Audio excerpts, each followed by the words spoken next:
সম্মানিত ভিউয়ার্স, আসসালামু আলাইকুম। সবাই কেমন আছেন? আশা করি ভালো আছেন।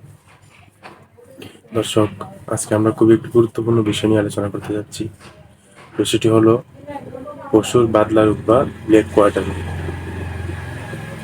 গরু, মহিষ, ছাগল, ভেড়া এই রোগে আক্রান্ত হয়ে থাকে। সাধারণত 6 মাস বছর থেকে 2 বছর বয়সের পশু এই রোগে আক্রান্ত বেশি হয়।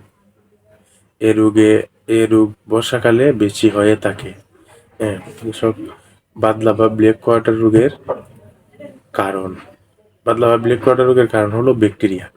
এক ধরনের ব্যাকটেরিয়া এর জন্য দায়ী। বাদলা বা ব্ল্যাক কোয়ার্টার রোগের লক্ষণ, আসলে আমরা পশুর কি লক্ষণ দেখলে বুঝবো যে আমাদের পশুর বাদলা বা ব্ল্যাক কোয়ার্টার রোগ হয়েছে? 1.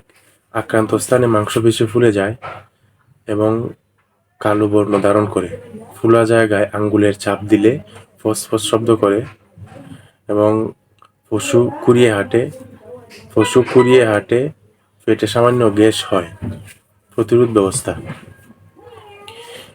বাদলা রোগ হলে আমরা যে প্রতিরোধ ব্যবস্থা গ্রহণ করবো সেটা হলো পশুকে নিয়মিত টিকা বা ভ্যাকসিন প্রয়োগ করতে হবে এবং এই রোগে আক্রান্ত পশুকে 6 ফুট মাটির গর্তে দিয়ে পশুর উপর চুন ছিটিয়ে তাকে গর্তে আবদ্ধ রাখতে হবে এবং বাদলা রোগ হলে যে তাৎক্ষণিক চিকিৎসা দেওয়া যাবে সেটা হলো কম্বিফেন 100 কেজির জন্য 10 ml, তোমার অ্যান্টিহিস্টামিন অ্যাস্টাবেট এবং বেতানাশক মেলবেট কিংবা ফিপারবেট ইত্যাদি।